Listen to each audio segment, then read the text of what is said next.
Under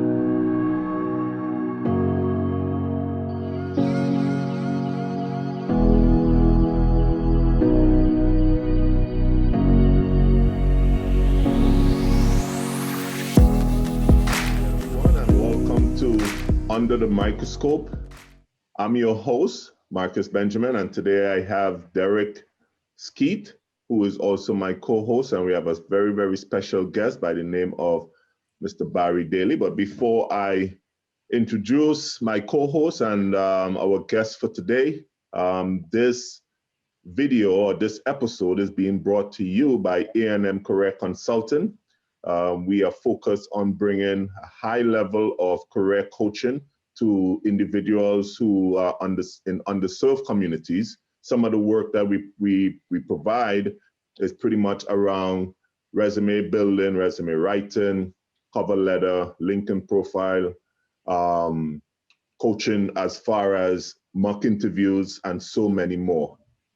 You can reach us at info@amcareerconsulting.org. You can also visit our website at www.amcareerconsulting.org. Dr. Skeete, welcome. Yes, how are you doing today, sir? I'm good. All right. Wednesday. I mean, I'm happy for us to have this this podcast, and of course, we're speaking with the esteemed Barry Daley, and I'm excited to hear about Barry's story and what he's able to share with the audience as we continue this this narrative. Yep, it's great. And Under the Microscope, for the most part, if this is the first time you're viewing, this is actually our second episode. So Under the Microscope is pretty much a platform in which we take individuals and their career and kind of take a closer look at it and highlight the great work they have been doing. And Mr. Daley is here with us today. How you doing, Mr. Daley? What's going on, everybody? All right, welcome. Happy to be here. Exciting. Yep. I mean, you are here because you have been doing some really, really good quality work in photography, and that's what we will be discussing today. Your whole career path as it pertains to photography. A lot of people think it's just a camera and just taking a shot here and there, but I'm certain that is way more than just that. And we're looking forward for you to share a little bit of your career path as we take Barry Daley and his photography under the microscope. Ooh, I like that transition. That was smooth.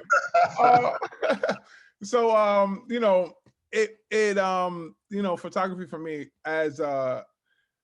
as most people, I just turned 30 like this year. So it's always to say that I started out with a camera in my hand is not, not necessarily true. I've always, we had those little disposable cameras. Right, I yeah. grab those and take those pictures, but I never equated that to photography, more than just taking a couple pictures. Right. Then I had moved to New York. I'm from New York originally, moved away. Then as when I became an adult, I moved back. Usual New York story. And I had a friend who took pictures, like professionally, took photos, and I had my nice little iPhone. I was taking nice creative shots just when Instagram was just starting out. So you had the filters, and I was big into the filters, and my pictures had to be angled right. And he was like, "Yo, my man, you really got the eye." And I was like, "The eye? What are you talking about, bro?" I was like taking pictures. He's like, "No, man, you really got it. You should get a camera, like a real camera." So I was like, "Oh, whatever." So I bought a little $500 camera, nothing crazy.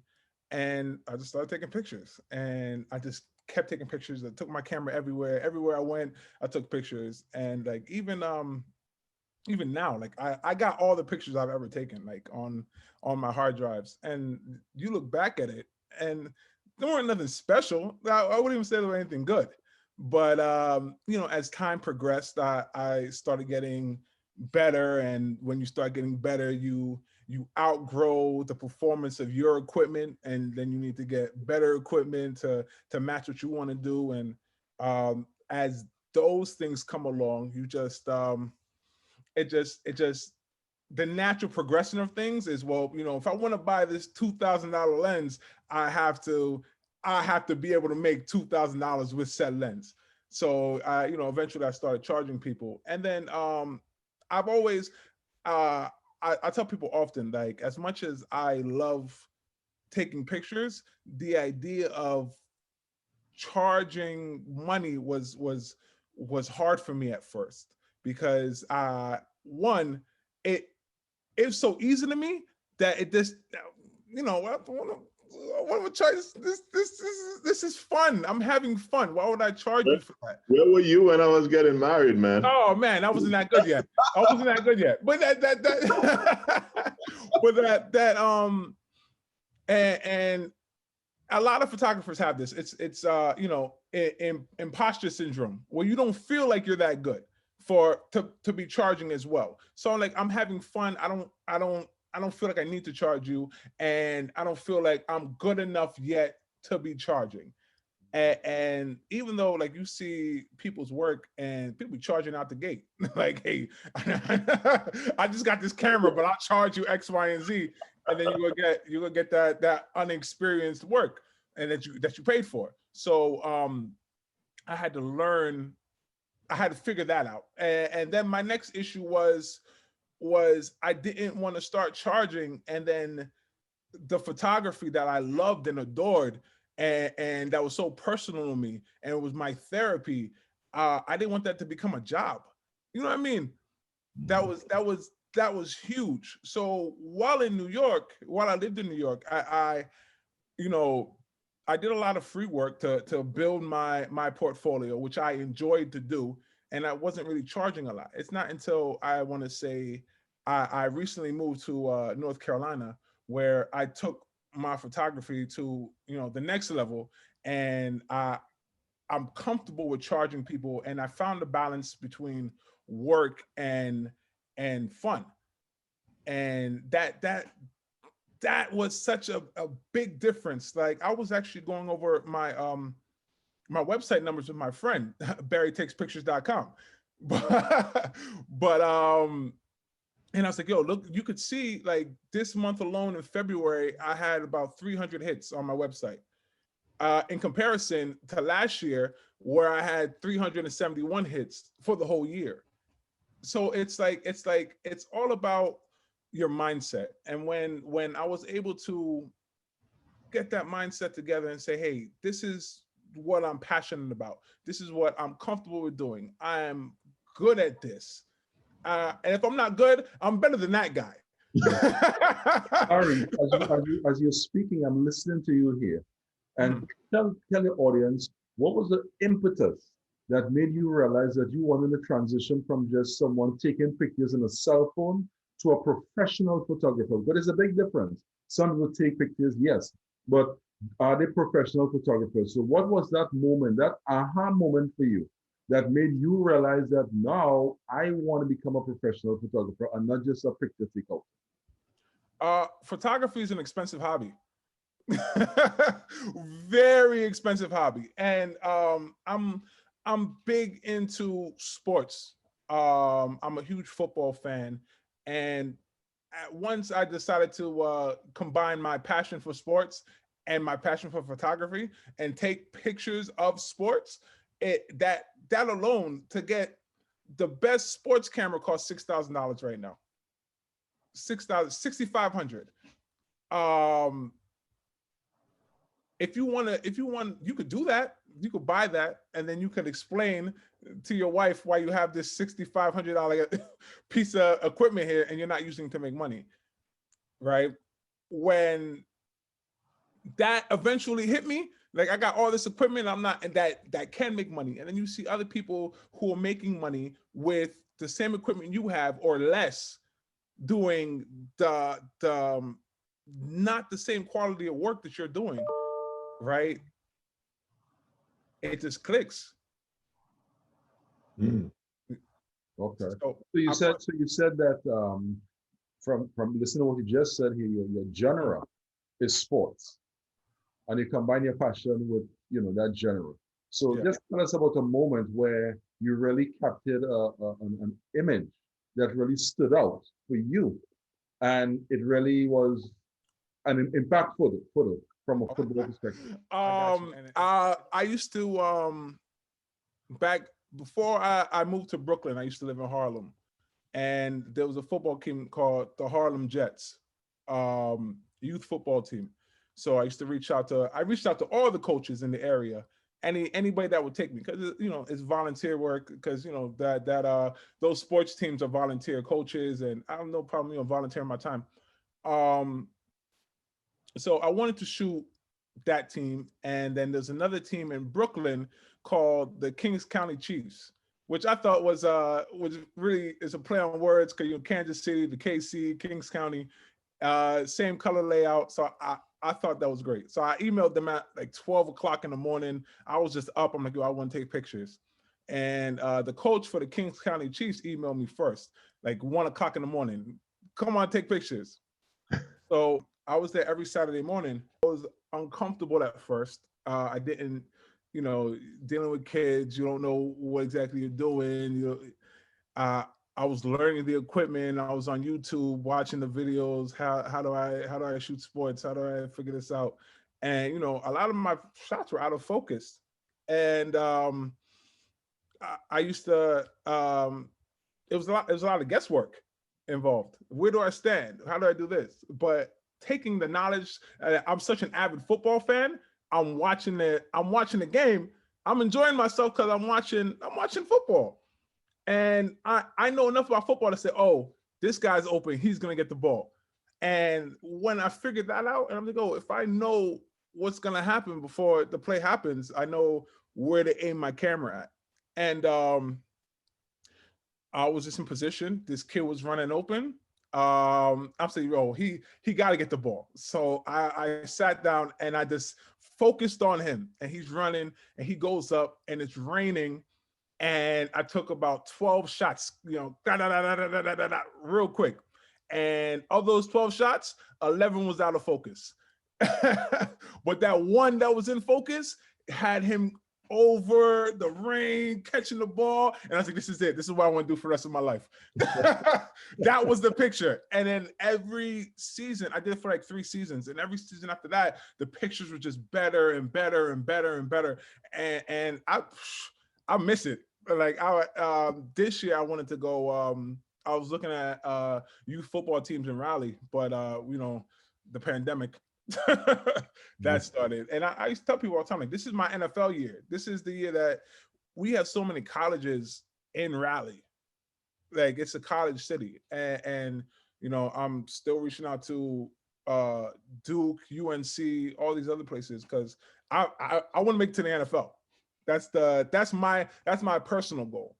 But that was the one picture that I took that really solidified, like, yo, I could do this. Right. So a big question for you, since you brought up COVID and the pandemic, right? Mm-hmm. In the midst of everything that's going on, how has that impacted your business, and how you were able to work around it?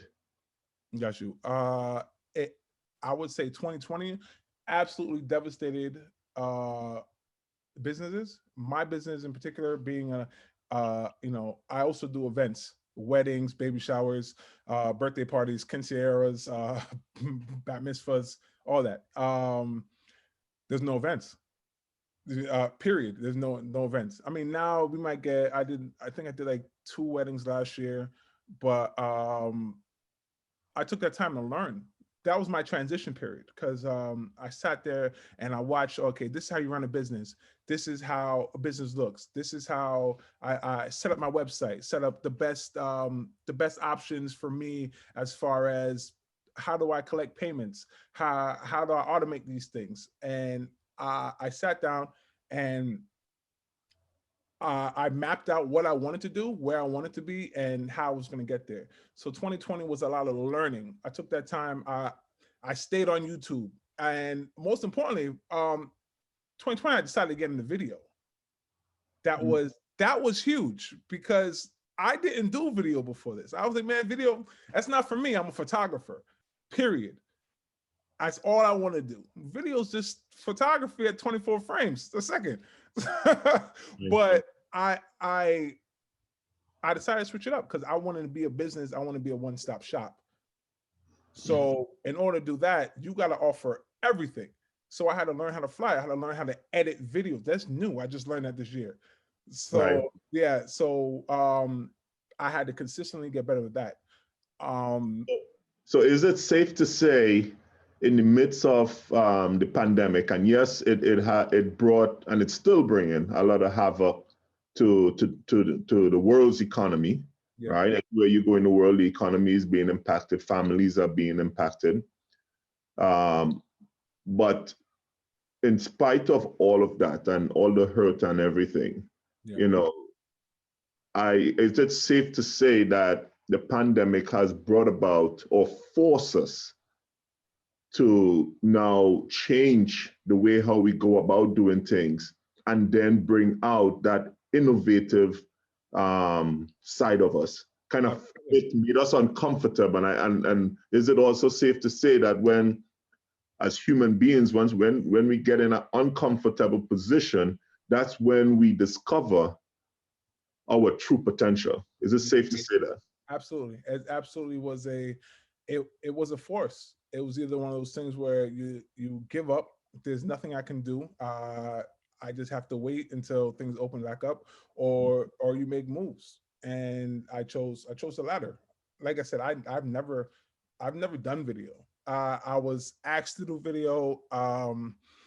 Like I knew I could do it, but I didn't like doing it. Like yeah, I could shoot this and I could put it together, but it was nothing. It was never anything I was passionate about. Right. So I had to figure it out. I had to make something had to click. If you want to be successful, you have to do it all.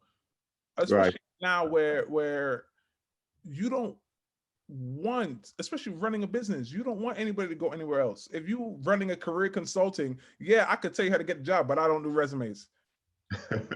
This guy over here does resumes, and he can tell me that. You have to be able to do everything. So once that was part of my 2020 awakening, and I put this quote a lot on my Instagram. I said, yo, 2020 was seeds, and then 2021 has to be fruit. Right. And that's really important. So like I said, all year we nonstop. I got my little calendar. I got about 20 weddings booked starting March. It's nonstop. So if you don't get no videos from me. So Barry, let's continue based on this trend that you're speaking on here, right? And of course, you're a self-starter from listening to what you just said, and you sort of work your way into really understanding the business side of photography. Yeah. So if you're to advise, first things first, are you mentoring any young up and coming photographer right now? That's number one. And number two, if you were to advise a young person who may look at this video, this podcast sometime later on, and they see you, what would be some nuggets that you would like to share with them as far as breaking into the business and sustaining themselves in the business? As you said seconds ago, you have 20 weddings booked commencing in March. I think that's wonderful. So how did you go from 0 weddings to 20? How were you able to go from getting 300 hits in 1 month versus 371 over an entire year? So tell us a few nuggets that you want to share with a young person who may want to break into this business. Got you. As far as mentoring is concerned, I mentor everybody who comes to me. If you ever have any questions, I'm an open book. And I like to tell people that the game was given to me for free. So that's how I give it to others. The same way I received is the way I give it out. I'm a firm believer in that because there's enough for everybody. And I've never, ever turned down any information. And as far as, what was the other question? After the how do you nuggets you would drop for a young person who wants to break into the business, and how do they sustain themselves? Got you. I would say just do it. Start now. The best camera is the camera you can afford. whether that be your iPhone, whether that be an old little T3i, the best camera is the one you have in your hands at the moment. And you just work and you keep going. No matter what it is, you keep learning. I'm self-taught. I didn't go to school for photography. I went online and I researched everything that I wanted to learn. I'm a proud graduate of YouTube. So you definitely, if you want it, the information is there for everything. For everything, no matter what it is, the information is out there on the internet. So I would say research, learn what you want to do. As far as growing my business, I researched how to grow your business, and it said ads. Look out for ads.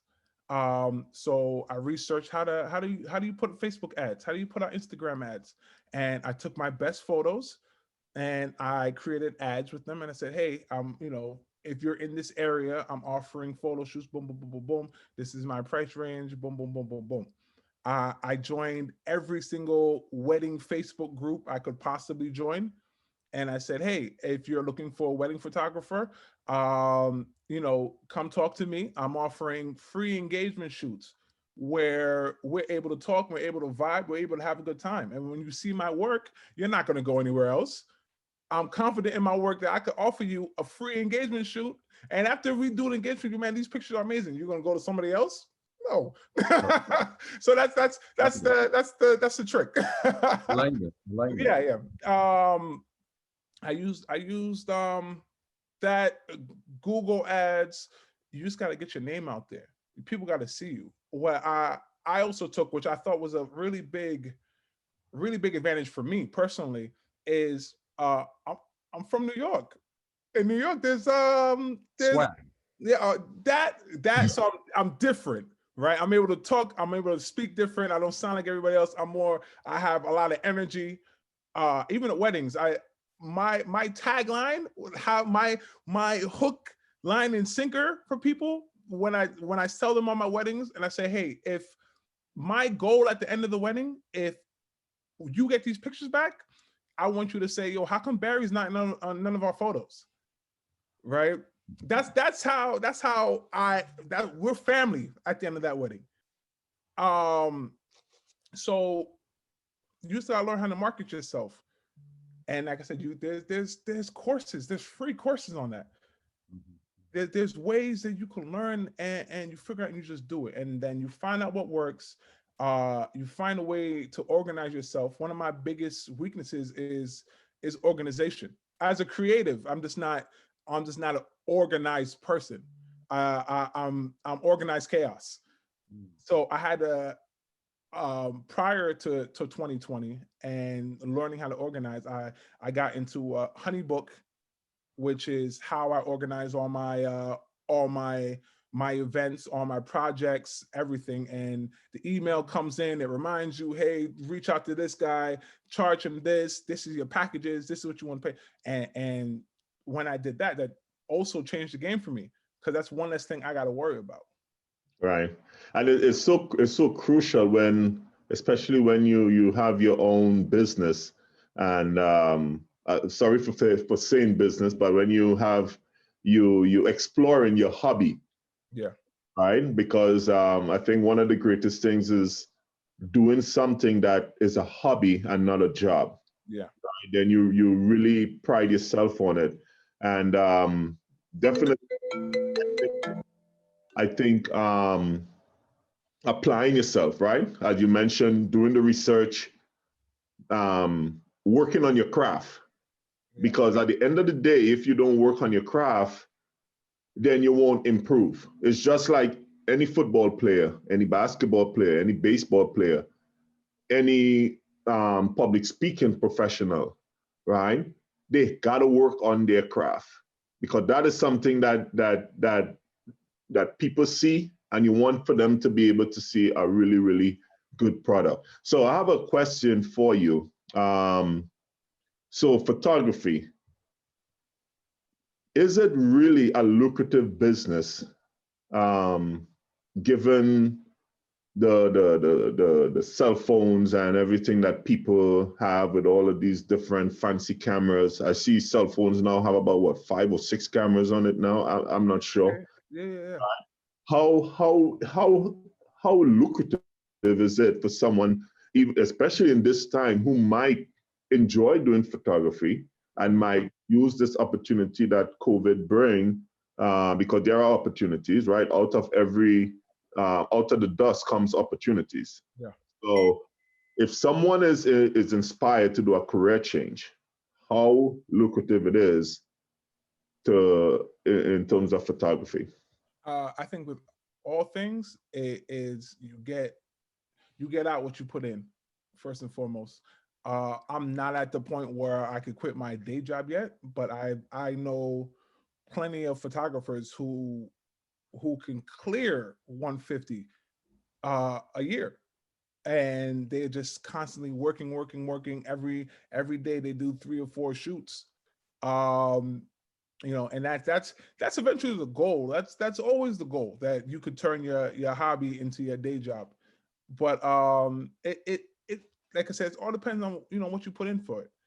For me, Right. it's great on the weekends that I can go out and do this, and then come home during the weekday and knock out what I usually do.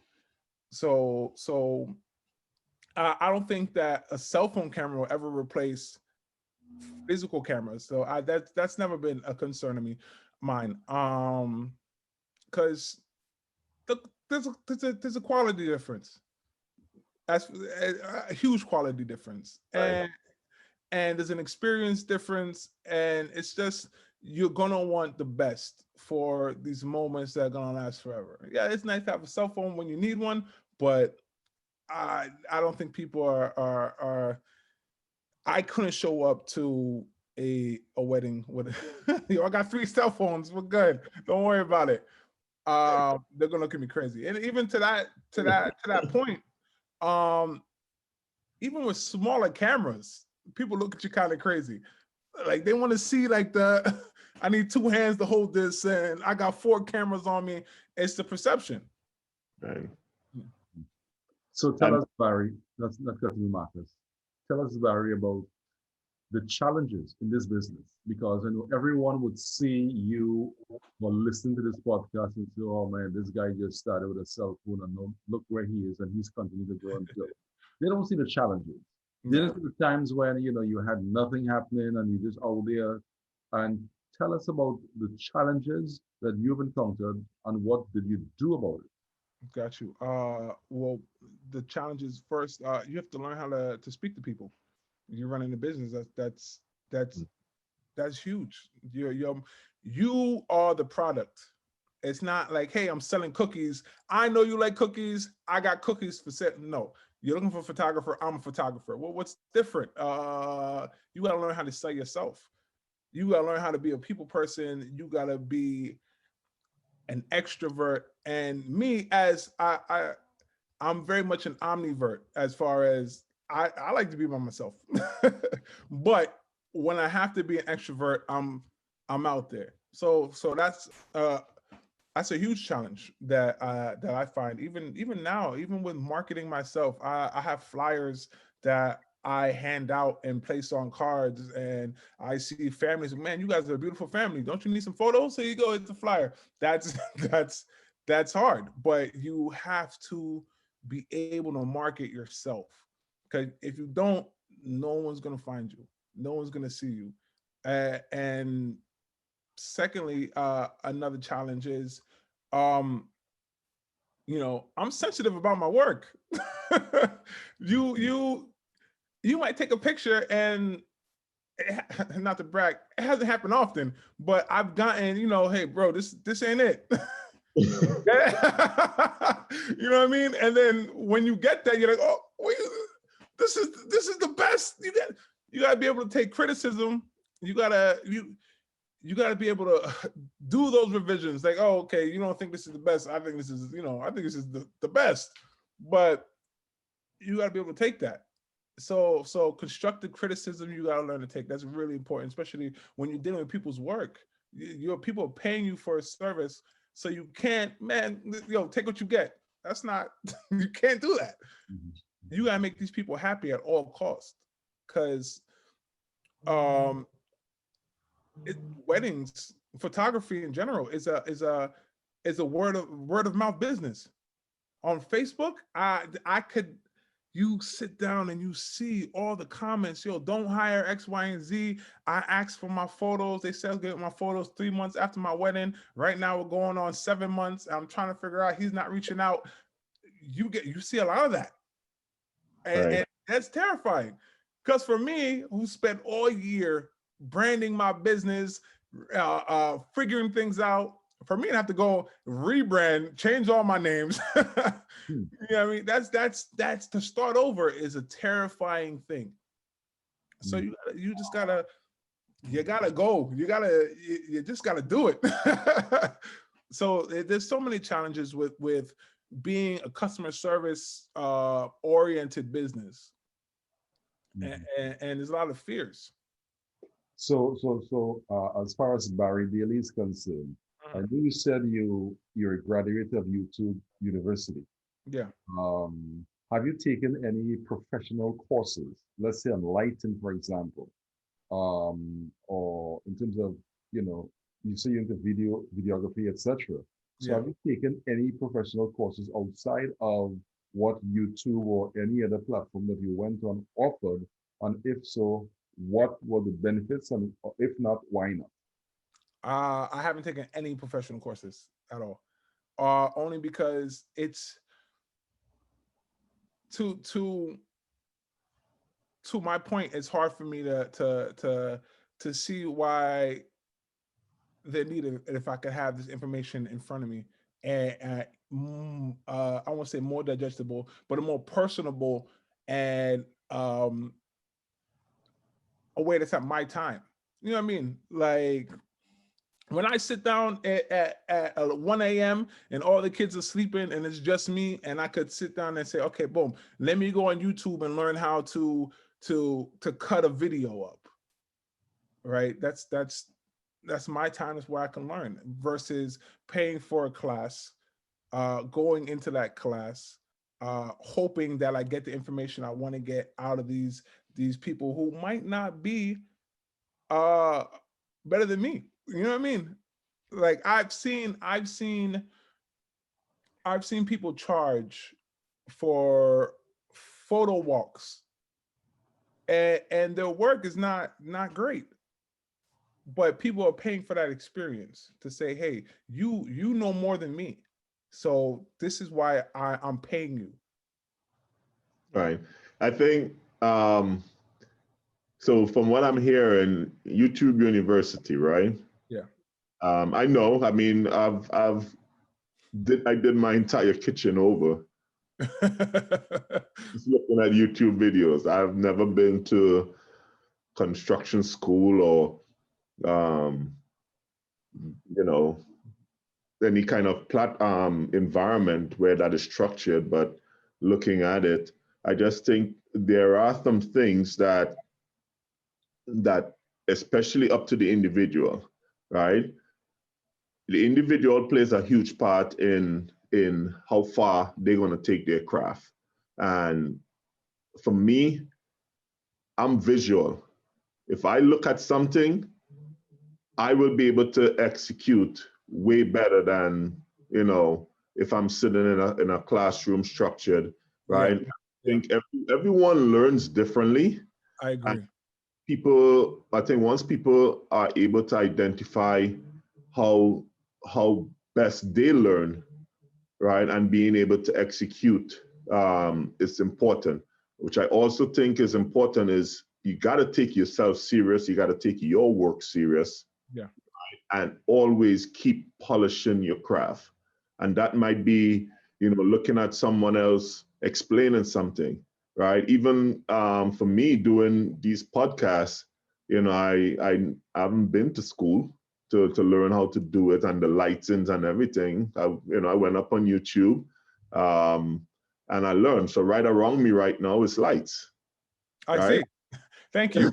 There's a lot of lights. Understand one thing too, Marcus. Understand also then that I'm not saying to just go to anybody to learn Right. anything. No. There's some institutions that or some courses you can take that gives you credibility, it gives you sustainability, it gives you viability. So I'm Right. not going to just say, well, hey, not because it's YouTube and it's free and you can. I'm all for self-starting. I'm Right. also doing it on your own. However, if you want to stay in the business for to sustain yourself, you must, in my opinion, look for to give you that edge, that credibility. What makes you stand out versus someone else? So I mean, everybody will be taking pictures as the case of photographers who call themselves professional photographers. Yeah. But sometimes that validation is what you need. For example, we know some careers definitely need that type of validation. If you go to a doctor's office and you don't see their certification on the wall, Okay. definitely You're that's gonna Absolutely. Absolutely. Absolutely. because you want that validation that this person at least went through that training. So I see it holistically across the board. Doesn't matter what field you're in. Mm. People want to know and feel a sense of, hey, this guy knows what he's doing. You can be the best photographer, but they want to see something. So I'm just saying here then that it may not be something that you thought of or you see any value in. However, long-term sustainability, I think is a good way to have something that encourages and validates you on your Mm. craft as far as what you do. So No, I I, mean, there's a lot of value to what you're saying. Obviously, being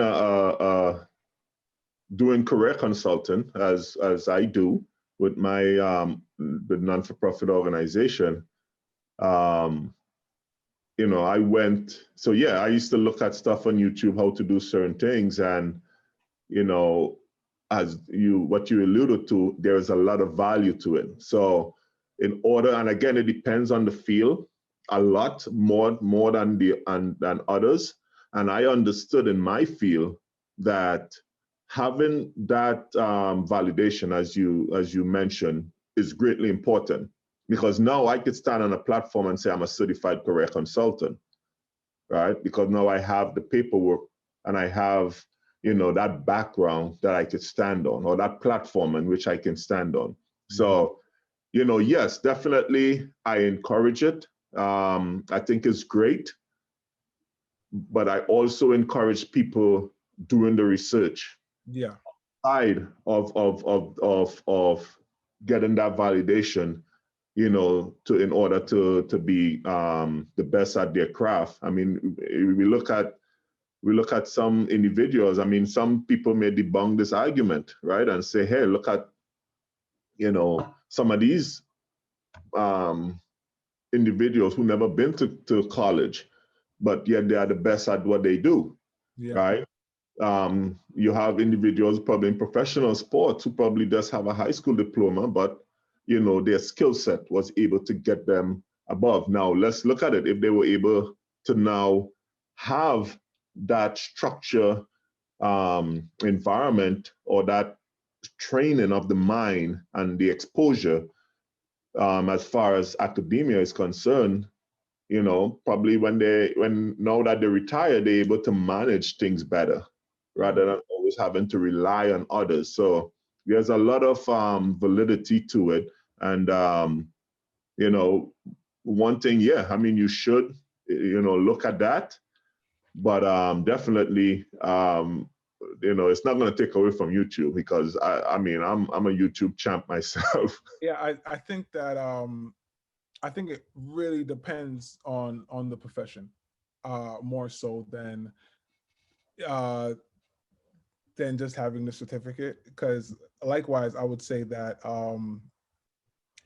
my work is what I stand on. My portfolio, and my website and all these other things that say, okay, well, this is what I've done in comparison to a certificate saying this is what I've completed. Right. So I think it's more so just The if I was field. a lawyer or a doctor or a dentist or things that require this, then it's different. so Right. what makes you stand out from 50 other photographers just like yourself? What makes you stand out? I mean, everybody have impeccable work. It's all the same. And I mean, I'm quite sure we can call, or you most likely can call 15 excellent photographers that you know. What would make Barry Daley stand to the front of that class? And people are going to recognize Barry Daley as the photographer that we want versus those other 14 professional photographers. The experience that you get with Barry Daley, and that's what I sell. You said I sell Barry Daley. You are going to get the best experience, the best amount of fun. You're going to enjoy yourself. I'm going to make you feel comfortable. We are going to have a party and we're going to enjoy it. And you're going to enjoy it with me. And then after that, you're going to get the memories from that party that we had. And you're going to see what we captured together. So that's why when I stand on yeah, sorry, my baby's crying. But I stand on that. So that's what I have to sell. Because everybody and their mother has a camera. Coming from New York, everybody has a camera. Everybody's a photographer. New York is what, 6 million, 8 million people? And of those 8 million people, how many photographers are a dime a dozen?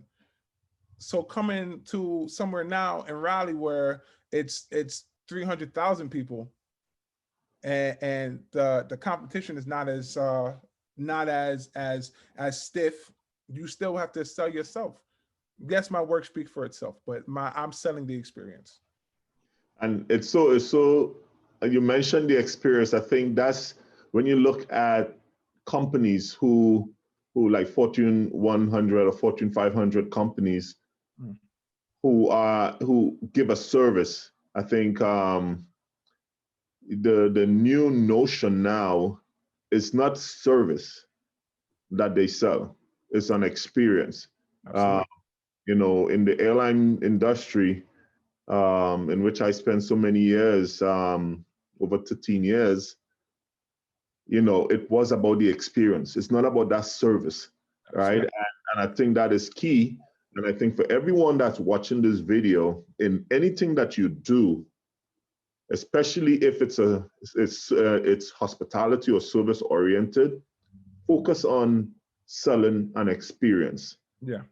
Right. And when you focus on the experience, it will then create an environment where those referrals keep coming in, because then people remember how enjoyable that the experience they had with you or with your work. So I think that is really, really crucial.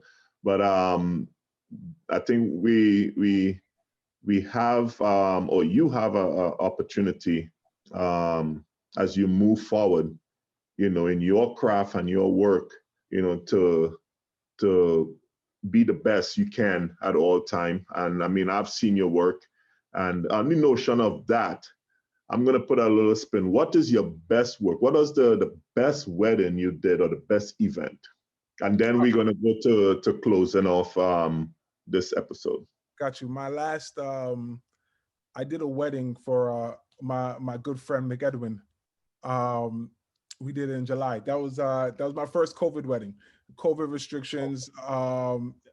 It was outside. We did it in Jersey because, you know, in New York you can't have anybody. But minimum amount of people, things like that. And I told him, hey, you're my friend, so I'm not, whatever you want to give me, bro, this is my gift to you. But I said, because this is the wedding. This is the wedding that's going to put me on the map. I already knew. That's why I told him. And that was the wedding that, you know, I took some of the best photos that I've ever taken. And those photos are in the front of every website, every advertisement, every flyer. Anytime that I'm on Facebook, like, hey, you're looking for a wedding photographer, my name's Barry, I do X, Y, and Z, and I post one of the pictures from that wedding. And that wedding has gotten me at least 20 weddings the following year, right? So that to me was just the colors was amazing. It was a green background, and then just, you know, the beautiful black skin that this, oh my God, and it's the color, oh, boy, I could go on forever. It's just everything worked. Everything just worked. And it's just to even the other day, I thanked them. Kind of like, bro, this was the wedding. So just Wow. my closing question here, Barry, to you. Yes. Just tell us about a photographer that you admire, whose work you admire, and who you found yourself emulating, and why. Okay. There's a couple of photographers, different different types of photography. As far as sports, there's a photographer in Philadelphia, which we've had an opportunity to Zoom a FaceTime call, but Zamani Feelings in Philadelphia, he's sports photographer for Temple University. So he handles all of Temple's stuff. So anytime I need advice, that's who I go to. He's also very willing to help. The same way I'm in all these wedding photography groups on Facebook, I'm in all these sports photography groups on Facebook. And the way that he's just so willing, like he works nonstop, NFL, college, weddings, just regular photo shoots. This is his only job, is to take pictures. And he's busy, but he's never too busy to say, hey, shoot at this level, or get low when you're shooting in athletes so they look bigger. And he's always willing to help. And I've always appreciated that about him. Mhm. Wow. Some good stuff, man. Good stuff. I mean, photography, it's something that builds memory, right?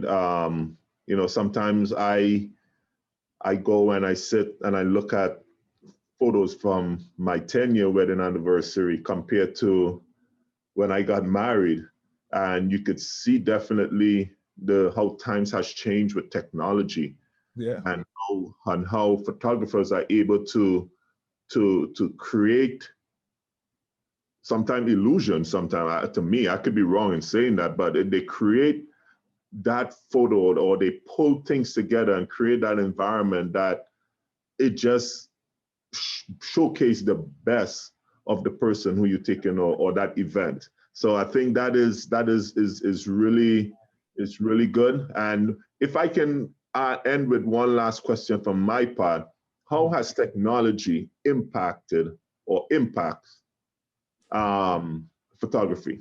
All right, this is perfect. That that photo that I was discussing earlier about how I took 11 photos. I took 12 photos and 11 were out of focus. With technology now, impossible. The way technology is set up currently, with the latest and the greatest cameras, I could take 30 frames in 1 second, and all of those frames will be in focus. It's making it extremely easy to get into photography, to get into sports photography, and it's becoming what they say. It's becoming a hobby for the rich. Because if you're rich and you can afford $65,000, a $6,500 camera, and one of the big white lenses that you see on the sidelines, those are $12,000 a pop. Yeah. So if you got it, if you're a dentist and a pediatrician, and on the weekends you want to shoot sports because you like taking pictures, you can afford it. And your other photographers, they got to save up their money, and they gotta jump in. And I'm blessed to have the equipment that I have. I know I'm blessed, and I don't ever take it for granted. And I got a couple latest to the greatest. I don't got the big white lenses, but it's not hot. Nah, we don't talk about that. I don't know who's listening. But I haven't missed focus on a shot in a long time, unless if user error. So that technology is so great. Yes, yes. So what are some parting words that you have for our viewing audience? Parting words for the viewing audience, I would say, personally, I only have good days and better days. Your mindset is extremely important with everything you do. As long as you believe that you can do it, you can. Read books, listen to books. I'm big into audio books right now. I'm listening to 7 Habits of Highly Effective People. I listened to it again because it didn't get through my thick head the first time. Just always try to better yourself. And last but not least, follow me on Instagram. Barry Takes Pictures. Got a plug. So that's the only platform that if that's the only platform that our viewers can visit, or what other platforms they can. So for photographers, our number one platform is Instagram, easily digestible. But of course, I do have a website, barrytakespictures.com. I have a Facebook page, but I don't really use it as much for my photography, only because I don't like.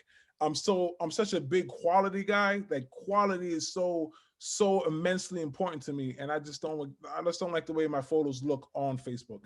So Instagram and barrytakespictures.com. All right. Well, everyone, you have heard it from Barry Daley. I can personally speak for his work. We actually use Barry for all of our videos and so forth. So, I know sometimes I reach him all sorts of different times of the day, and he's all over the place. But one thing I can definitely say is that he's reliable. Right? This is my experience with you, and I know you do a lot of traveling for your events and so forth. And most of the time when I call you, you're in an airport heading somewhere. But I really appreciate your ability to connect and get back. And I know we had some little hiccups, as you mentioned, taking those feedback, and I was able to share it, and you was able to make it right. And it was never, I never felt that, it was like, man, you got to just take this and digest it. It was never that. It's like, okay, you know what? I got it. Give me 5 minutes. And then 5 minutes, you see it hit my email. I was like, wow, he's quick. So that's the kind of things for me. That's why I'm still having you do my work for a non-for-profit. And for everyone that's watching, I highly recommend, you reach out to Barry. We're going to have his information in the description below this video, so you'll be able to connect with Barry. Any last word from Dr. Skeete? Anything you want to say to our viewers before we close? I think this was a very, very interesting conversation that we had. Barry, I want to say thank you for sharing your time, and thank you for dropping those nuggets that you did share with our viewing audience. And we do hope that you would visit us again, and let's continue to extend this conversation. But I want to thank you for all that you've done. Thank you. All right, Mr. Daley, you were under the microscope. You are now out of the microscope. All right, we had a good view of who you are. Look at your career, dissect it, made a lot of sense to some things that probably we don't know ourselves. So thank you for all the great work that you do, and for all the experiences you create for all your clients. Ladies and gentlemen, this takes us to the end of our Under the Microscope episode with Mr. Barry Daley, Mr. Photographer. All right. Here at A&M Career Consulting, we are focused on delivering exceptional career consulting and coaching to individuals in underserved communities throughout the New York area. Feel free to visit us at amcareerconsulting.org. Yeah, I always get tired of you. I think you will say this all the time, right? So again, once again, it's www.amcareerconsulting.org, and you can send us an email at info@amcareerconsulting.org. Ladies and gentlemen, have a great day. Please stay safe and take care of yourself.